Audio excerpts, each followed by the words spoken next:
कि एक बार गुसाई जी बैठे यही गिरिराज जी पे, गिरिराज जी में आप लोग आगे जतिपुरा जाएंगे तो जतिपुरा में ऊपर शिखर पर मंदिर बना, वहीं श्रीनाथ जी विराजते थे। और विराजते थे नहीं, आज भी विराजते हैं।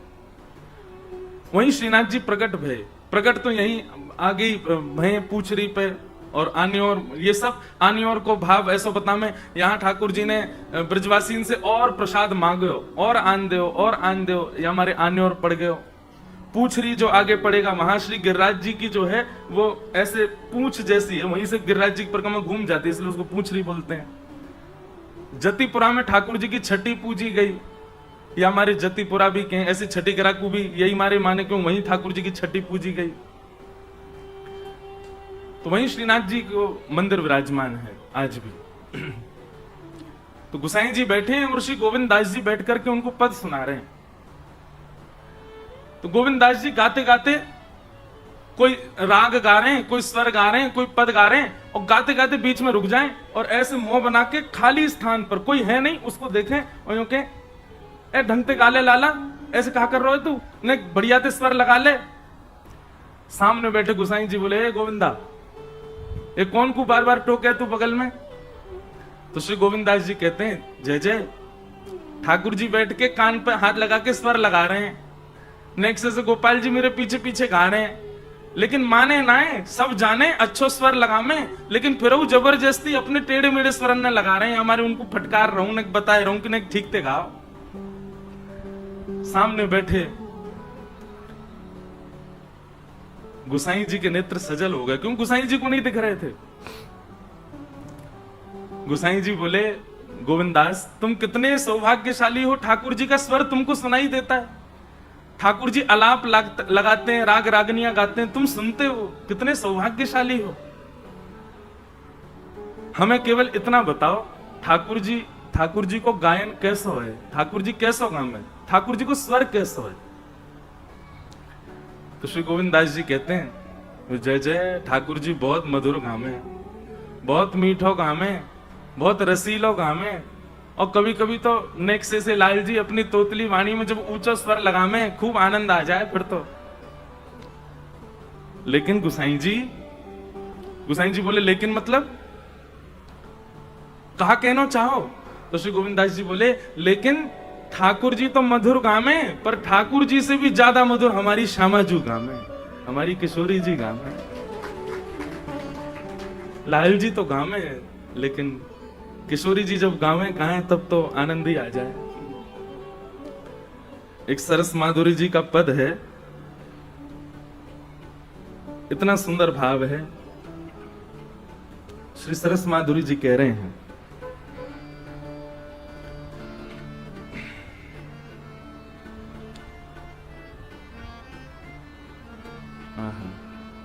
वीणा लेके गावे रंगीली राधे, वीणा लेके गावे रंगीली राधे, वीणा लेके गावे रंगीली राधे, वीणा लेके गावे रंगीली। सब लोग गा, आज बाल लीला होनी है और अभी प्रारंभ करेंगे, पर महाराज जी ने आकर के और हमारे राधा बाबड़ी वाले महाराज जी ने आकर के अब छेड़ दिया मुझे, तो मैं क्या करूं।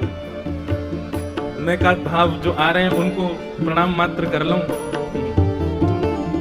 छवि को दर्शन करो, श्री किशोरी जी वीणा लेकर के बैठी हैं और गा रही हैं। सरस माधुरी जी वर्णन कर रहे हैं वाह रूप को, वाह स्वरूप को, वाह वातावरण को, कि किशोरी जी कैसे गा रही हैं। जय हो, सब लोग गाओ। वीणा लेके गावे किशोरी राधे, वीणा लेके गावे किशोरी राधे, श्याम रूप अभिराम अधर धर, श्याम रूप अभिराम, श्याम रूप अभिराम अधर धर, श्याम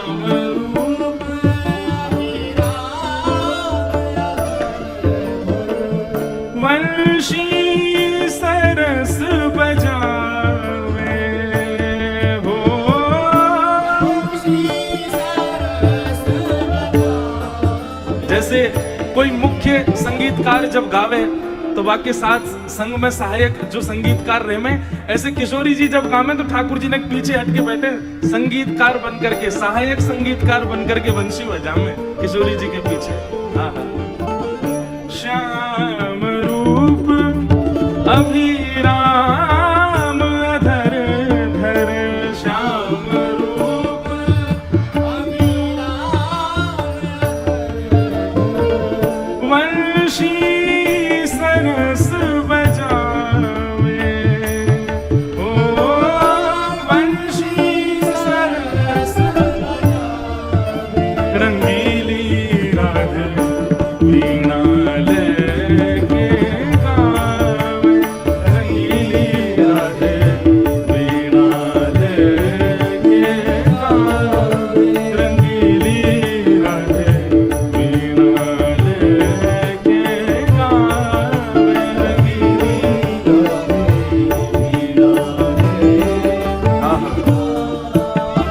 और ललित मृदंग रंग सो ललिता, ललित मृदंग, श्री ललिता जी मृदंग बजा रही है। ललित मृदंग रंग सो ललिता, ललित मृदंग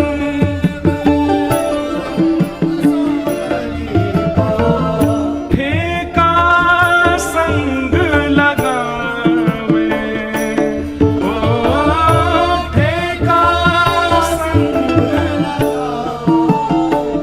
ठेका जो जैसे अभी तबला बज रहा है, मृदंग बजे तो इसमें जो ये ताल बजती है इसको ठेका कहते हैं। श्री ललिता जी किशोरी जी गा रही हैं, पीछे सहायक बनकर के ठाकुर जी वंशी बजा रहे हैं, दूसरी तरफ सहायक मृदंग लेकर के श्री ललिता जी मृदंग बजा रहे हैं। वीणा लेके गावे, रंगीली राधे वीणा लेके गावे, वीणा लेके गावे, रंगीली राधे वीणा लेके। अब किशोरी जी गा रही हैं, ठाकुर जी वंशी बजा रहे हैं, ललिता जी मृदंग बजा रही हैं। नृत्य कौन कर रहे हो है? सरस माधुरी जी स्वयं को उपस्थित कर रहे हैं वहां में, और कहा कह रहे हैं, सरस माधुरी निरतत सन्मुख, सरस माधुरी सरस माधुरी निरतत सन्मुख, सरस माधुरी भाव बताए रिझावे, ओ भाव बताए रिझावे, भाव बताए रिझावे, ओ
और दीदी के यहाँ मैंने बड़े सुंदर सुंदर चित्र देखे।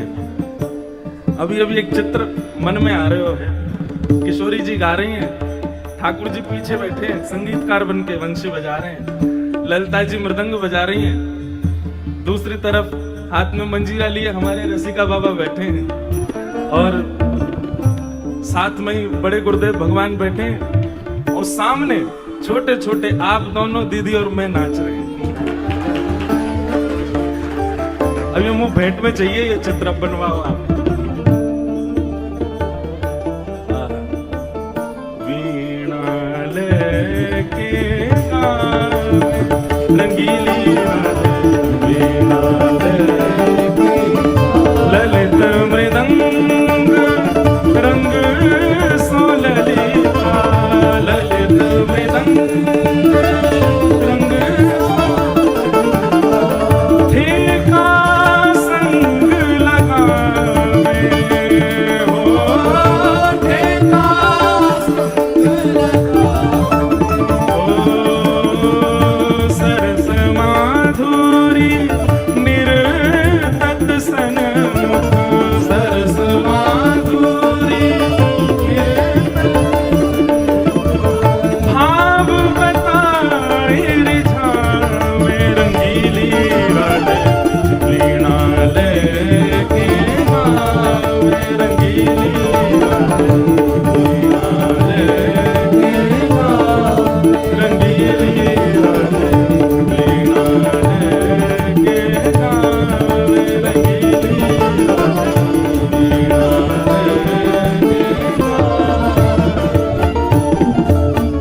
बोल वृषभानु दुलारी की। तो आपने गोविंद स्वामी जी को स्मरण किया तो वो भाव याद आयो, वह भाव से सरस माधुरी जी को ये पद याद आ गए हो। अद्भुत है भैया हमारे अष्ट छाप के सखा, ऐसी ऐसी लीला करी है ठाकुर जी ने इनके संग। एक गोविंद स्वामी जी को एक और भाव याद आयो। एक बार ठाकुर जी इनके संग दुबका धाई खेल रहे। का खेल रहे? दुबका धाई जानो कहते के एक 4-5 लोग छुप जामे, फिर एक गिनती करेगो 1 2 3 4 छुप जाओ, फिर वो आके ढूंढेगो, जो पहले मिल गए फिर बाकी बाजी काके बात डैन आ जाए बाकी। तो गोविंद स्वामी की बारी आई तो गोविंद स्वामी गिनती कर रहे 1 2 3 4, यही गिरिराज जी पर्वत पे। अच्छा, सबसे आसान ढूंढना है ठाकुर जी को। क्यों? ठाकुर जी जब चले तो जहां जहां हाथ छूत हो जाएगा, जहां जहां पाम धरते जाएंगे, वहीं वहीं सुगंधी है जाए। 10 तक गिनती गिन करके गोविंदास जी सोई महाराज वो तो ढूंढे थोड़े ही है, सूंघ है कहां से सुगंधी आ रही है, जहां की तरफ सुगंधी दिखाई दे और ठाकुर जी के चरणन से कुमकुम निकले, ठाकुर जी के चरणन से केसर जैसो चंदन जैसो अंकित है जाए जहां जहां ठाकुर जी चरण धरे। सो गोविंदास जी तो ढूंढते धाड़ते पहुंच जाए, पेड़ के ऊपर बैठे, वो बैठो लाला, लाला पकड़ लियो, जाओ गिनती करो। ठाकुर जी उतर कर के आए, बोले गोविंदा जी तेरी बात सही ना है, मैं सब जानू, तू है का मेरे इत्र की सुगंधी और मेरे पामन के चंदन की चिन्ह देख के आ जाए पीछे पीछे। ठाकुर जी अब नाटक मत करो, जल्दी जाओ गिनती करो, हम छुप रहे हैं। सो ठाकुर जी गिनती कर रहे हैं, 1 2 3 4 5 10 तक गिनती करी ठाकुर जी ने। और 10 तक गिनती करने के बाद ठाकुर जी बोले अब कौन रो रहा भैया? ये ठाकुर जी रो रहे हैं। बोले तू काय को मेरी पोल खोल लो भैया। ठाकुर जी ने 10 तक गिनती करी और जैसे ही 10 की गिनती पूरी भई सो ठाकुर जी मनो विचार करने लगे, ऐसी टीक दोपहरी है रही है, इतनी जोर से धूप पड़ रही है, अब जो गोविंदा मोह ढूंढे ना मिलेगो, मैं कितना ढूंढ दू, ऐसो छुपो होगो मिलेगो ही ना। अब या को ढूंढवे जाऊंगो, पसीना पसीना है जाऊंगो, बहुत श्रम लगेगो, या दुबकन दो, मैं तो जाके सो रहा हूं मंदिर में। और ठाकुर जी गए और अपनी सेज पे जाके पड़ गए, सो गए। और यहाँ गोविंदास जी बैठे, ठाकुर जी आ रहे होंगे, ठाकुर जी आ रहे होंगे, दोपहर रह रही है, पसीना में पहुंचते हैं, ठाकुर जी कहाँ है? शाम को उत्थापन 4:30 5 बजे को समय भयो, मंदिर में घंटा बजन लगे, ठाकुर जी के दर्शन खुलवे को समय है गयो। गोविंदास जी बोले हैं दर्शन खुल गए, हम यहाँ छुपे बैठे हैं जी, लाला हमें ढूंढी ना रहो। सो गोविंदास जी पहुंच गए, जाके मंदिर में जैसे देखी तो श्रीनाथ जी भीतर खड़े हैं, गोसाई जी उनकी आरती कर रहे हैं। श्रीनाथ जी ने जैसे नेत्र ऊपर करके देखे तो सामने गोविंदास खड़ा है। ठाकुर जी अंगूठा दिखाने लगे, ले ले।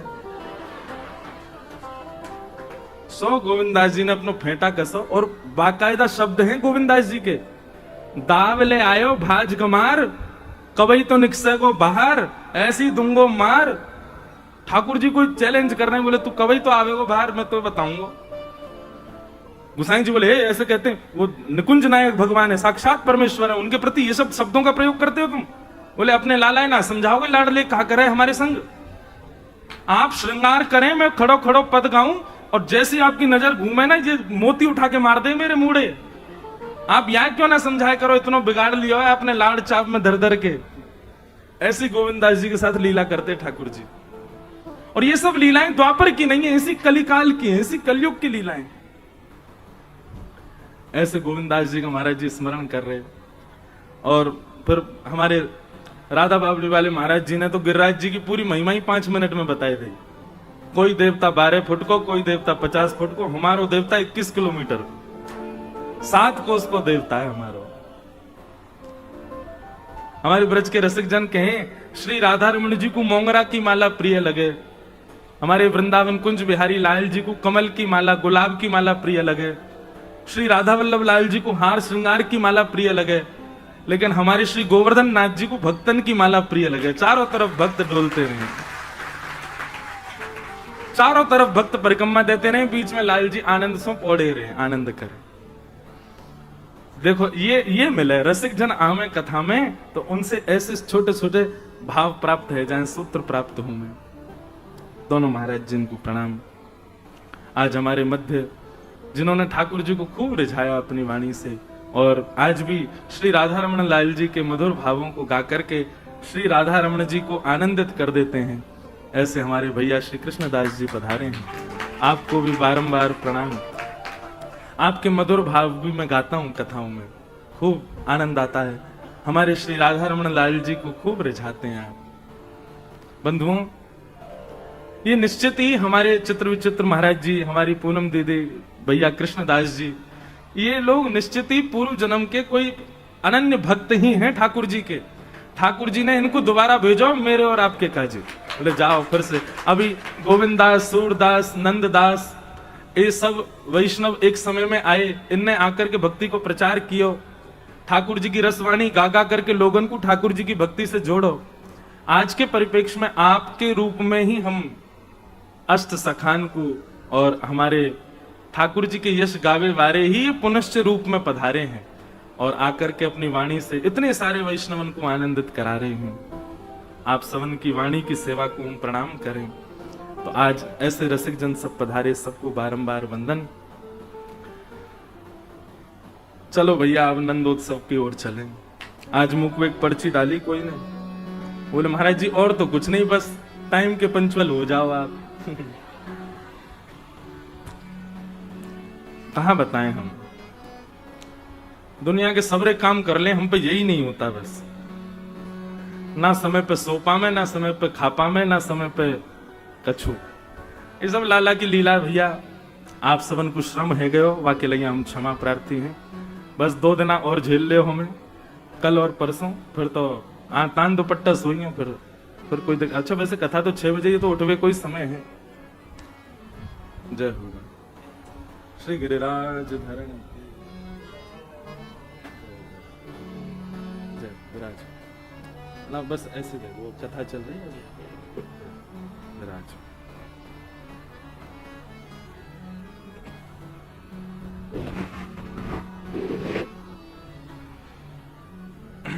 पूरे ब्रजमंडल में आनंद है रहो है, नंद जी के आत्मज उत्पन्न भयो है।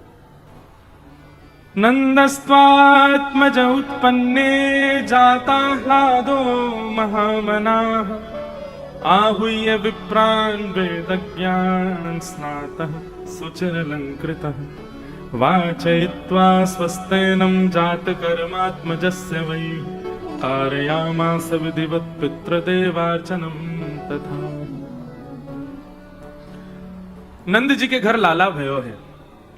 महाराज ऐसा आनंद, ऐसा उत्सव पूरे ब्रजमंडल में है रहे है, जैसे जाके बालक होवे, जितनी प्रसन्नता में वो परिवार होवे, उतनी प्रसन्नता में पूरा ब्रजमंडल है। अब जाके घर में उत्सव है, वो अपनो घर सजावेगो, अपने घर की सुंदरता बनावेगो। लेकिन ऐसा वर्णन है भागवत जी में कि सबरे अपने घर घर सजा रहे हैं, अपने घर में ब्राह्मणन को बुलाकर के वेद मंत्र को उच्चारण करवा रहे हैं, यज्ञ होम अनुष्ठान करवा रहे हैं। कोई जाके पूछे, भैया लाला तो नंद बाबा के भयो, तुम काई को अनुष्ठान कर रहे हो? बोले अरे भले ही लाला नंद बाबा के भयो, पता ना क्यों जब ते लाला भयो ऐसा आनंद, ऐसा उमंग है रहे हो कि हमारो ही आत्मज भयो है का। कितने ब्रजवासी तो ऐसे जिनने अभी तक ठाकुर जी देखे ही नहीं है, उनको अवसर ही नहीं मिलो ठाकुर जी को देखने को। अब भीड़ लगी है, लंबी लाइन लगी है ठाकुर जी को देखने वाले इनकी। कई ब्रजवासी ने तो लाला के दर्शन ही नहीं किए, वे बिना दर्शन की आनंदित है रहे और बिना दर्शन की उत्सव मना रहे हैं। नंद घर आनंद भयो गा रहे हैं सब लोग। और कोई आकर के पूछे, अरे तुमने नंद जी को लाला देखो? बोले नहीं, अभी नहीं देखो। तो फिर काय को इतना उत्सव मना रहे हो? बोले पता ना क्यों मना रहे हैं, बस मना रहे हैं, देख लेंगे, लाला कहीं जा थोड़ी रहो है, अब तो यही रहेगा, हमारे बीच ही रहेगा। पूरे ब्रजमंडल में उत्सव। मैं कथा में एक बात कहा करता हूं, ठाकुर जी यदि आपके जीवन में आएंगे तो जो परिवर्तन आपके अंदर होगा वो क्या क्या होगा, जो यहां नंद बाबा और यशोदा मैया में दिखा, उससे मैंने जो सीखा वो बताऊं। सबसे पहली बात, ठाकुर जी जीवन में आएंगे तो सामान्यतया जैसा एक मानव जीवन जीता है नियमित रूप से, वो नहीं आप जी पाओगे। अभी हम विचार करते हैं, रात्रि का समय हो गया, सोना है, सुबह जल्दी उठना है, भूख लगी है भोजन करना है, प्यास लगी जलपान करना है, कहीं बाहर जा रहे हैं थोड़ा सज संवर के जाना है। ये सब देह के अभिमान जो है ये सब नष्ट हो जाएंगे। एक विचित्र सा जीवन हो जाएगा। सोवे की सुध नहीं है, बस उठ करके एक ही चिंता है, ठाकुर जी का ये उत्सव करना है, ये मनोरथ करना है, ये पवाना है, ये धराना है, बस उसी में ही पूरा दिन। कई बार तो हमारे ब्रज के संतों के दर्शन करो, हमारे बरसाने के पूज्य श्री विनोद बाबा महाराज कितने घंटों तक एक आसन पर ही बैठे रहते हैं, सेवा करते रहते हैं, कभी चंदन घिस रहे हैं, कभी माला नाम जप कर रहे हैं, कोई ग्रंथ पढ़ रहे हैं। उसके कारण कई बार शारीरिक पीड़ा भी हो जाती है, पर नहीं। तो सबसे पहला, ठाकुर जी जीवन में आएंगे तो देहाभिमान शून्य हो जाओगे,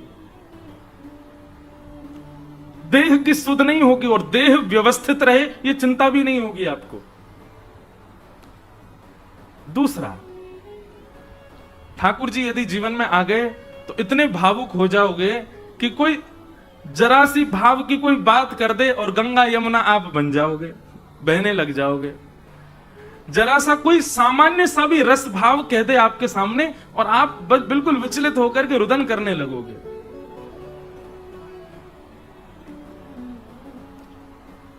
कृष्ण प्राप्त के नेत्र सदा सजल रहते हैं।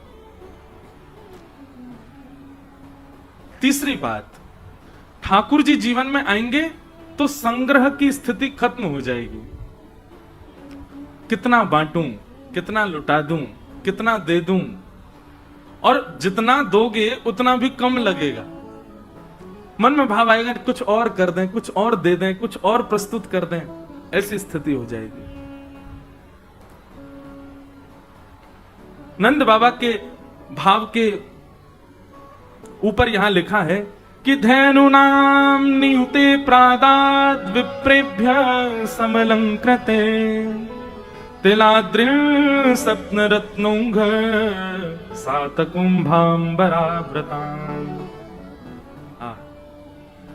नंद बाबा ने लाला की हैवे की प्रसन्नता में, सब लोग इधर देखो, सावधानी से सुनो, गौदान किया है, गौदान किया है, और सोने चांदी हीरे जवाहरात ये भी दान किए, पर दान दिखा करके नहीं किए किसी को। कहते हैं चावल में, तिल में, दाल में, ऐसे ऐसे सूखी सामग्रियों में छुपा छुपा करके सोने चांदी का दान किया नंद बाबा ने। ब्राह्मणों को सुंदर तिल के पहाड़ बना बना करके दे रहे हैं, ब्राह्मण उस समय तो बेचारे उदास हो रहे हैं कि बोले बाबा तिल को पहाड़ काई को दे रहे हो? बोले लाला भयो या हमारे दे रहे हैं। सब लोग इधर देखो, सावधानी से सुनो कथा। बोलो वृंदावन बिहारी लाल। ब्राह्मण देवता बोल रहे बाबा ये तिल काई को दे रहे हो? बाबा ये चावल दाल इन सबन को कहा अभिप्राय, ये सब काई को दे रहे हो? तो नंद बाबा ये नहीं कह रहे हैं कि अरे भैया इनमें भीतर मैंने सोने चांदी धर रखे हैं, घर जाके देख लियो, मैं दिखाए ना रहा हूं।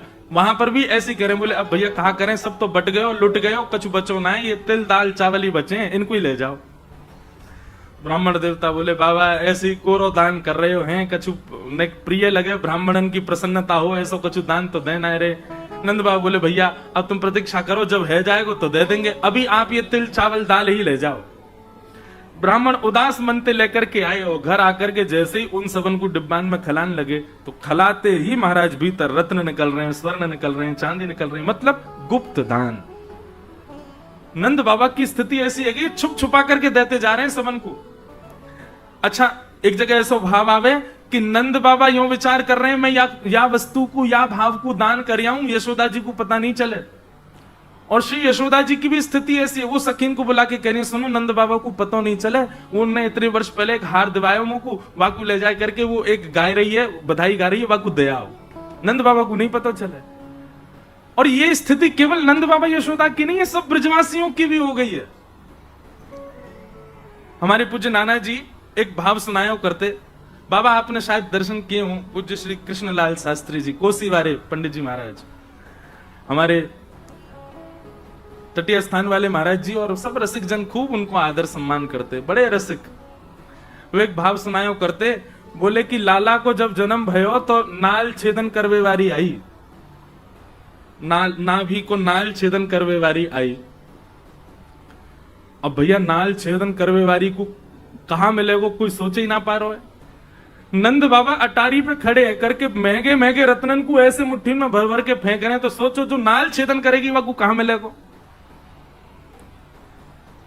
स्वर्ण की एक वो सुई जैसी है जैसे नाल छेदन करनो है, और वो आकर के जैसी बैठी और जैसे ही वाने नाल छेदन कियो ठाकुर जी को, और नाल छेदन करने के बाद जैसे ही ठाकुर जी गोद में लिए, सखी सामने खड़ी है कि बोली बता दे तू को कहा दक्षिणा दे, तो बाहर ते तो कहती आ रही है जे लूंगी वो लूंगी, ऐसे हार लूंगी, इतना लेके जाऊंगी, ऐसे ना है मैं तो ऐसे करूंगी। सब कह रहे हैं तू ले लियो जो तो को मन करे, लेकिन जैसे नाल छेदन के बाद श्री ठाकुर जी को अपनी गोद में लियो है, नीलमणि से श्याम सुंदर के मुखमंडल को देख करके नेत्र सजल है गए, नाचन लगी भुजा में उठा करके ठाकुर जी को। सखी कह रही है अरे बता तो को कहा दे दे हम। तब वो नाल छेदन करवे वाली जो आई वो कह रही है ऐसे सुंदर श्याम सुंदर नेत्रन में बस गए, अब मुझको और कछु नहीं चाहिए, मेरी तो इच्छा ही खत्म है गई। अरे ऐसे सुंदर श्याम सुंदर के दर्शन करवे के बाद में मैं मणि मांगूंगी, मैं रत्न मांगूंगी, मैं नवलखा के हार मांगूंगी। हे यशोदा मैया बस एक कृपा कर दी हो। बोले कहा, बोले मैं नित्य सवेरे आयो करूंगी, आप अपने लाला को बस दर्शन कराए दे करियो और मुझको कछु नहीं चाहिए। इनके दर्शन के बाद अब कहां मांगू मैं। ऐसे भावुक ब्रजवासी, मतलब एक चीज का दर्शन कर रहे हैं आप, ठाकुर जी के प्रकट होते ही लोभ खत्म हो गया है सबके अंदर से, किसी में भी संग्रह वृत्ति नहीं बची है। और क्षमा करें पर संग्रह वृत्ति और लोभ यदि दोनों विद्यमान है और आप ठाकुर जी की सेवा करते हो, तो अभी ठाकुर जी नहीं आए हैं, फिर इसका मतलब ठाकुर जी पधारेंगे तो इन दोनों स्थितियों से आप विलग हो जाओगे।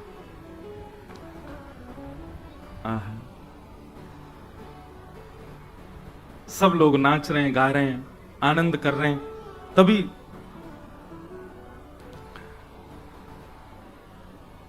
पूतना राक्षसी,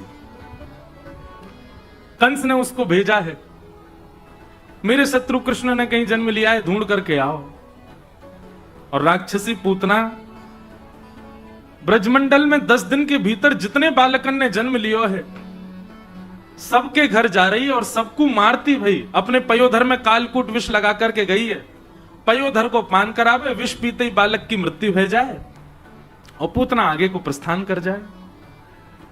ऐसा सुंदर रूप बना करके पूतना गई है कि उसके रूप लावण्य को देख करके किसी को भी संशय नहीं हो रहा कि ये कौन है। पूतना ने देखा नीले गुलाबी हरे बैगनी आकाश के रंग हो गए हैं और सब ब्रजवासी आनंद में झूम करके गा रहे हैं, आनंद कर रहे हैं। नंद घर आनंद भयो जय कन्हैया लाल की। ओ जुग जुग जीवेरी यशोदा मैया तेरो ललना, जुग जुग जीवेरी यशोदा मैया तेरो ललना। अरे हाँ तेरो ललना नंद रानी तेरो ललना।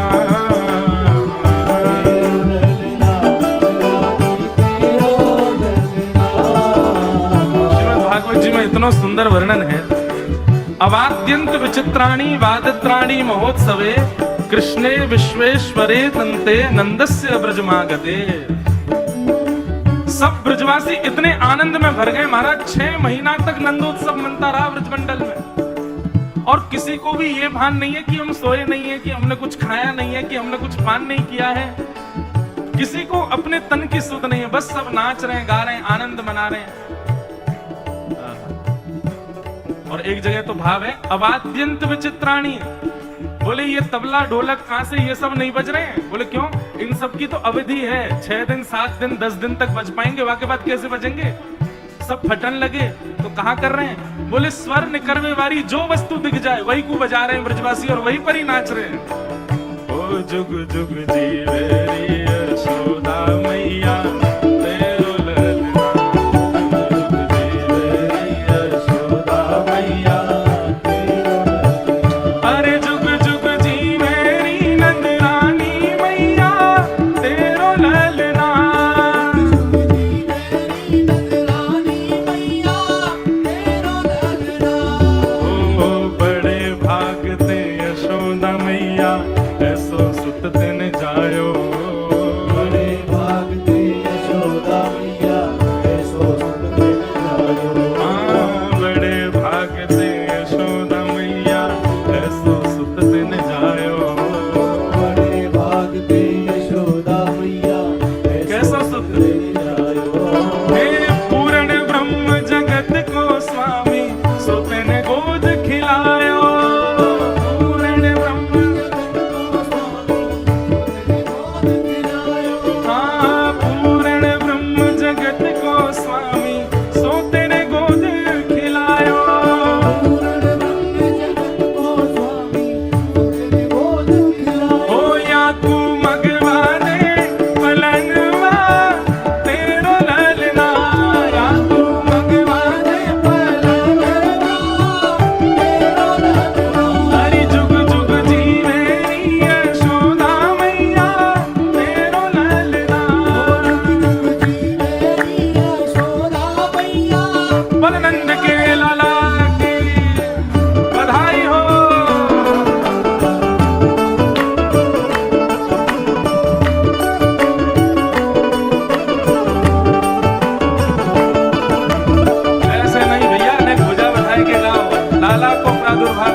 कभी कभी मन में भाव आता है कि ये लीला कभी हमारे साथ भी हो।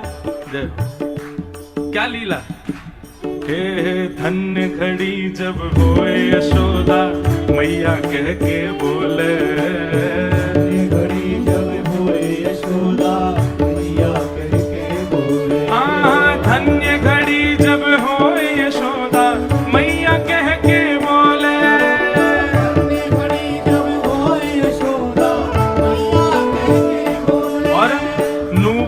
बांध दो चरणन में गुटमन गुटमन डोले, नूपुर बांध दो चरणन में गुटमन गुटमन डोले।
ब्रजवासी गा रहे हैं, आनंद मना रहे हैं, झूम झूम करके, उछल उछल करके उत्सव मना रहे हैं।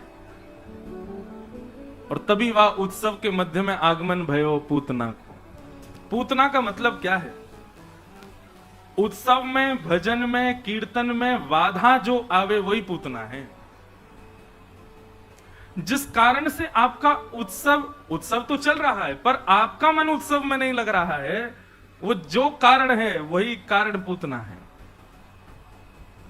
आप कथा में तो बैठे हैं पर किसी कारण से मन विच्छिन्न हो रहा है, मन कहीं और जा रहा है, तो वो कारण क्षमा कीजिएगा कितना भी जरूरी क्यों ना हो, वही पूतना है।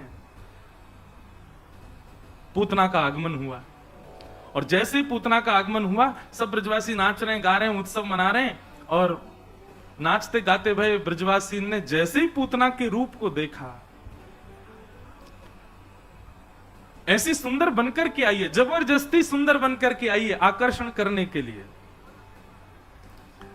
पूतना के रूप को देख करके सब ब्रजवासी तो मोहित होने लगे वापस। अरे देखो, या कि नैन तो देखो, या कि चाल तो देखो, या कि मुस्कान तो देखो, अरे कितनी सुंदर। नर तो नर, सब गोपियां भी पूतना के रूप लावण्य पर रीझ गए। और जो जो रीझता जा रहा है उसका उत्सव से मन हटता जा रहा है। वो उत्सव छोड़ पूतना को ही देख रहे हैं।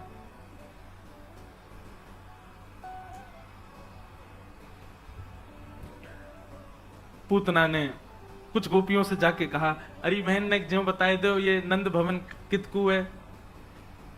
गोपियों ने बताई, बोले ये दो यमलार्जुन के वृक्ष जहां खड़े हैं ना, यही नंद भवन है, चली जाओ।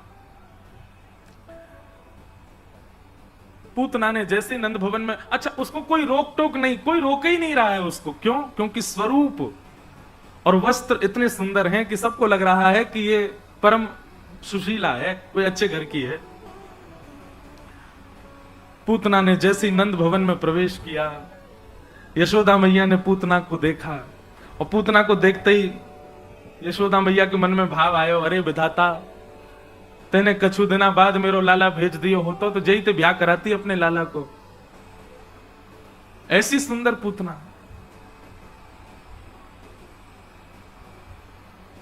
पूतना ने जाकर के अपना परिचय बताया, मैं पास के गांव ते आई हूं, मिश्रा जी की धर्म पत्नी हूं, आपके लाला को दर्शन करवे आई हूं। आदि आदि सब भाव हुए और यशोदा मैया ने बिना विचार किए अपनो लाला पूतना की गोद में दे दियो। यशोदा मैया किसी काम से बाहर गई, इतने में ही पूतना ने अपनो पयोधर निकाल करके ठाकुर जी के मुख में दे दियो। अब यहां एक भाव कहते हैं रसिकाचार्य कि ठाकुर जी जैसे ही पूतना की गोद में गए, तो अभी 6 दिन के हैं ठाकुर जी, 6-7 दिन की आयु है, नेत्र तो बंद हैं ही ठाकुर जी के, पर ठाकुर जी ने पूतना की गोद में जाते ही नेत्रन बंद नेत्रन पे हाथ और धर लिए, या कि छाया भी मुंह पे ना पड़ जाए। मैं यही बात सबन को कथा में समझाया करूं भैया। हम राधा रमण जी को दर्शन करें, हम श्री राधा वल्लभ जी को दर्शन करें, श्री कुंज बिहारी मोहिनी बिहारी जी को दर्शन करें, यह बड़ी बात नहीं है कि आपने दर्शन किए। बड़ी बात यह है कि हजारों लोग सामने खड़े, उनमें श्री कुंज बिहारी की दृष्टि कौन पे पड़ रही है, श्री राधा रमण जी कौन को निहार रहे हैं। और ये कोई ऐसी मनचली बात नहीं है। श्रीमद् भागवत के एकादश स्कंद में भगवान स्वयं कहते हैं, जहां पर परम भक्तों का वर्णन किया गया, परम भागवतों का वर्णन किया गया 10वें स्कंद में, वहां नवयोगेश्वर संवाद में इस भाव की पूर्ति की गई है। हरे प्रिय, हमारा उद्देश्य भक्त बनना नहीं है, हमारा उद्देश्य वैष्णव तक सीमित रहना नहीं है। पहले भक्त बनना, भक्त से वैष्णव बनना, और वैष्णव के बाद तीसरी पौड़ी क्या है हमारी, हरि प्रिय बनना।